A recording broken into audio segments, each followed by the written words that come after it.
Welcome to the deep dive. We're about to jump into, well, quite a wide-ranging conversation. We're touching on everything from a very personal experience with adult ADHD diagnosis Right. all the way to AI's impact, which is just huge, and some really interesting societal stuff that's been cropping up. Exactly. And think of this as, well, your guide through it all. We've done the sifting, basically, to pull out the surprising bits, the core ideas, so you get the insights without feeling, completely overwhelmed. Yeah, that's the plan. We're here to guide you, point out the moments that make you think, huh, interesting, Mm. and sort of explain why they matter. Okay, so let's dive right in.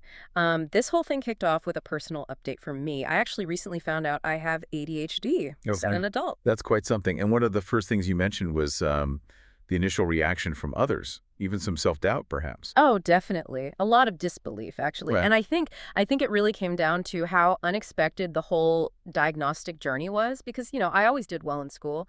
Good grades, tests were fine. Yeah. So the professionals, initially, they were a bit hesitant. It really goes against that typical picture people have of ADHD, doesn't it? It really does.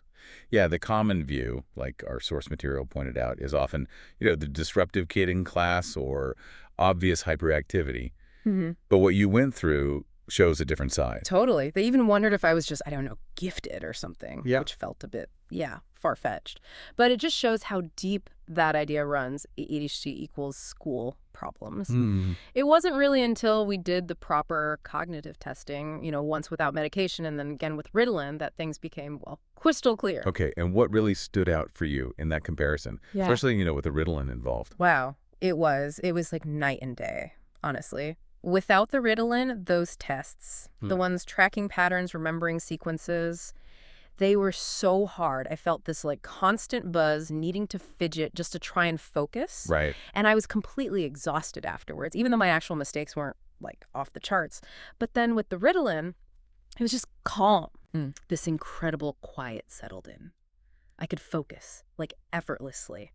Made zero mistakes. I seriously felt like I could have done those tests all day long.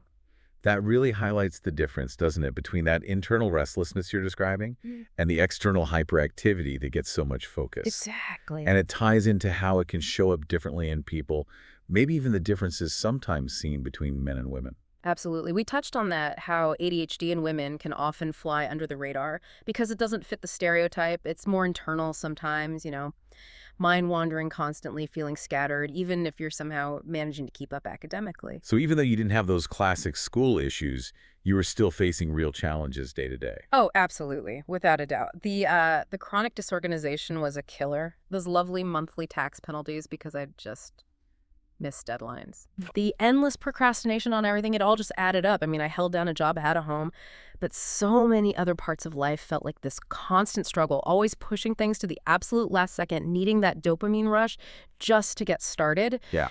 And the medication, honestly, it's been amazing at just turning down that internal noise, that mental static I used to talk about. It really is like stepping out of a super loud room into quiet. Hmm. That makes sense. And from that very personal starting point, the conversation kind of shifted gears, didn't it, to something lighter souvenirs. Yes. From Cyprus. I got this slightly quirky ashtray for a friend. They'd mentioned hating their current one, so. Typical. And a spoon rest for my kitchen. Very useful. You definitely see the Turkish influence there. Those evil eye charms are everywhere. Oh, and the cats. So many stray cats just wandering around Cyprus and Turkey. It's really noticeable. And then from sunny Cyprus to a very Dutch concern, Yeah. cash, content guild, sparked by a power outage story from Portugal, I think. Exactly. Someone I know was affected, and it just hit me. I never have cash. Like, genuinely couldn't remember the last time I had actual physical money. Right. And then you, the expert speaker in the original chat, offered a rather unique reason for keeping cash on hand. Ah, yes. Well, it was quite the contrast, wasn't it? Your cashless life versus my source's household, which apparently had a decent cash reserve, Yeah. thanks to their cat breeding activities. A stud cat bringing in the cash. A cat bordello, I think was the term used. Hilarious. But it did steer us into a more serious point about, official advice. Governments recommending keeping some emergency cash and supplies, just in case. Power cuts, other disruptions. Yeah, it does make you think, doesn't it, about how fragile a totally digital money system could be if something goes wrong. Seriously, if the power's out, your card reader is just a plastic brick. Precisely. And then the preparedness advice took a, shall we say, more robust turn. That's one way to put it. This part definitely got my attention. The speaker suggesting self-defense items, mentioning an air rifle, a baseball bat, even a crossbow, with a quick check legality disclaimer, of course. Yes, it injected a definitely controversial note into the whole emergency prep discussion. Mildly. The logic, as presented, was basically that just having something visible might deter trouble in a chaotic situation, even if you don't plan to use it. A visual deterrent. Right. Though they did kind of acknowledge the paradox: if everyone did that, maybe not so effective. And yeah, probably not going to be in the official government pamphlet anytime soon. Agreed. Okay, shifting gears again into beauty, wellness, specifically looking hard at collagen and skincare claims. This started with you buying a supplement. Guilty. Yep, I fell for it. Influencer hype, promise of amazing skin. Got me. But then the expert speaker laid out a pretty strong case for why swallowing collagen is, well, mostly pointless. Seems the beauty industry might be playing us a bit. Well, the interesting part is the actual biology, isn't it? Yeah. When you eat collagen, it's a protein. Your digestion just breaks it down into amino acids, like any other protein. Uh-huh. Your body doesn't magically absorb whole collagen molecules and send them straight to your face. That's just not how it works. And apparently it's not even that great a protein source, amino acid-wise. Plus, these supplements are often really expensive, right? Using fancy terms like beauty blends to hide that the actual useful stuff, if any, is in tiny amounts. Exactly. Compare the cost to, say, a decent multivitamin, maybe some hyaluronic acid pills, or just making sure you eat enough protein generally. The value of those collagen powders looks pretty questionable. It was also quite funny learning where collagen originally came from basically animal leftovers used in things like croquettes. A waste product that got a very slick makeover and a price bump. A very successful rebrand. And then we talked about putting it on your skin, topical collagen. Ah, yes. And this is where understanding Dalton weight molecule size basically is key. Collagen molecules. They're huge. Way too big to actually get through the outer layer of your skin. So it's like trying to push a beach ball through a mail slot. Pretty much. Huh. So all those fancy creams promising to deliver collagen deep into your skin. Scientifically, it's just not happening. It might feel nice, moisturize the surface, but it's not adding collagen in the skin. Right. So what does work then, according to the discussion? Well, the focus shifted to things with more evidence, like copper peptides. They're naturally in your body, involved in skin repair. And hyaluronic acid, great for hydration, and that one actually can work both topically and when you ingest it. Okay. Oh, and there was a brief mention of growth factors from salmon sperm. Yeah. Apparently a thing, but maybe less dramatic effects. Salmon sperm. Okay. Moving on from skincare to more serious interventions, plastic surgery came up after talking about an influencer, O.J. Gulson, looking young and then revealing they'd had a facelift. Yeah, and that opens up that whole big conversation, doesn't it, about aging and what people choose to do about it. The expert speaker had a kind of balanced view, understanding the desire to look youthful, but also pointing out the downsides of things like facelifts. Like skin thinning, needing more surgery later. Exactly. And the risk of becoming, hyper-focused on tiny flaws as you get older. That seemed to resonate. Yeah, I can see that. Interestingly, liposuction seemed to get a slightly easier ride in the conversation for specific spots like belly fat or under the chin. It's interesting, that difference in perception. Facelifts discussed cautiously, lipo may be seen as more targeted, and then you get the more extreme stuff mentioned, like calf implants. Calf implants, wow. And the whole idea of facial fat being key to youthfulness, leading to fat injections or grafting. Yeah. It really shows the huge range of things people consider. Definitely. Okay, so after all that, we took a little virtual trip back to Cyprus to talk about my actual travel experience there. Right, and your take was lovely weather, nice beaches, but maybe a bit lacking otherwise. Pretty much, yeah. Once you left the resort areas, it felt a bit empty. Not much street lighting for wandering around at night. Infrastructure felt less developed for tourists doing their own thing. And culturally, it's so clearly divided. Greek side, Turkish side, and that weird British bit in the middle where they drive on the left. That division sounds quite stark. Did you notice a language barrier too? Oh, yeah. Between Greek and Turkish Cypriots, definitely. There was this anecdote about a hotel cleaner. She had 3 passports: Greek, Turkish, and British. But she only spoke Turkish. Really sums up the complexity. Wow. So the conclusion was, if you're looking for deep cultural immersion, maybe Cyprus isn't the top pick. Great for a beach holiday, though. Got it. Then the mood shifted quite dramatically to a really significant personal loss for the expert speaker. No. Their boat being stolen. Yeah, that sounded absolutely gutting. An 11-meter sailboat, uninsured, just gone, while it's being renovated, too. Awful. All the new equipment, tools, solar panels, batteries, just vanished. Terrible. And what was particularly striking was the expert speaker then being very open about their own past involvement in, well, boat theft years ago. Yes. Quite a candid admission. Stealing a boat at 17, getting caught, community service, and apparently ending up with a criminal record covering a surprising range of things: fraud, embezzlement, assault. Yeah, theft, receiving stolen goods. Quite the list. Which naturally led to thinking about, consequences, like getting a certificate of good conduct, of VOG. Needed for lots of jobs or roles. But the speaker seemed remarkably unbothered, said most offenses were before they were 21, and a VOG hadn't really been an issue professionally. Didn't seem worried about politics either. Interesting perspective on past actions and future limitations. Okay, so from real-world drama to the often wild world of online interactions, TikTok Lives came up next, specifically interactions with controversial figures like June Zawali. Right. This part got pretty heated in the original discussion. Apparently early on, a lot of the online chats with this June Zawali person were actually about me, with him making accusations that the expert speaker felt were baseless. And the speaker's approach sounds like it was very direct, constantly asking for proof, trying to debunk the claims for the audience watching the live. Yeah. And the topic shifted over time. From you to his views on women, society, giving a kind of public profile analysis based on his own words. It sounds complex. And then there's this other feud mentioned between June Zawali and someone called June's Tetwani, apparently involving lots of personal details being thrown around online. Yeah, messy stuff. The expert speaker described their own style in these online spaces as, well, confrontational but direct, often being the one voice pushing back against what they saw as online groupthink. Like swimming against the tide in certain communities. Exactly. Which, predictably, led to things escalating, from insults online to actual threats. And this is where the story took a really provocative turn. The expert speaker talked about reacting to online harassment, specifically what they felt was disrespect towards Islam, by drawing and then burning something related to the religion. Oh, wow. Okay, that's a strong reaction.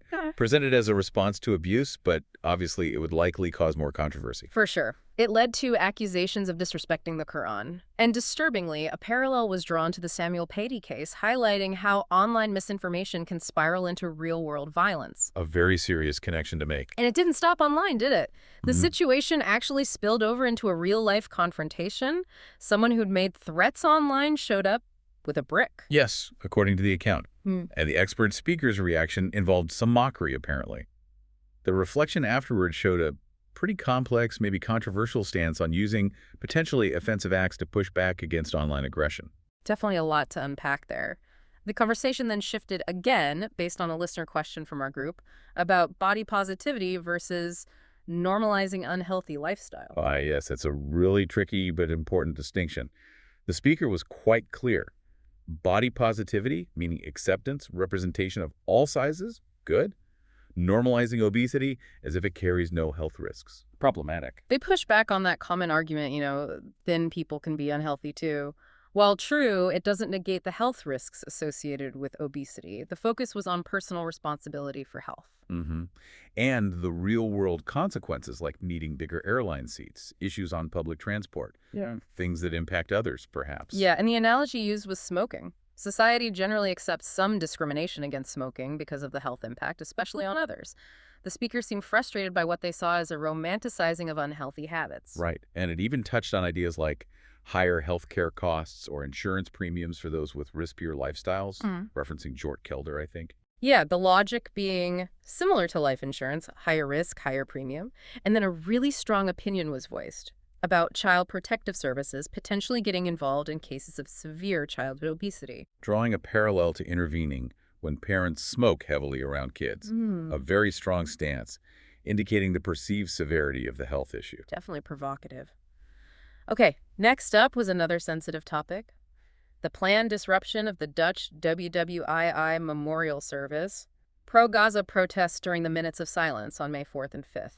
This had happened before, apparently. Yes, And the speaker shared they were wrestling with whether to go on TV to discuss it, a real dilemma. What was the potential viewpoint they were considering? Well, the internal debate seemed to be, look, protesting's a right, but these specific Memorial Days, May 4th and 5th, are unique. There are 364 other days for protests. Respect the memorial. Okay. But they also acknowledge the counter-argument. How credible is remembrance if you ignore an ongoing conflict? That perceived hypocrisy. Right, the how can we remember this while that is happening argument. Exactly. The speaker used an analogy like trying to celebrate two conflicting holidays at the exact same time. It just feels wrong somehow. They also admitted being worried about the online backlash for even suggesting prioritizing the memorial. Understandable. Okay, from memorials to infrastructure.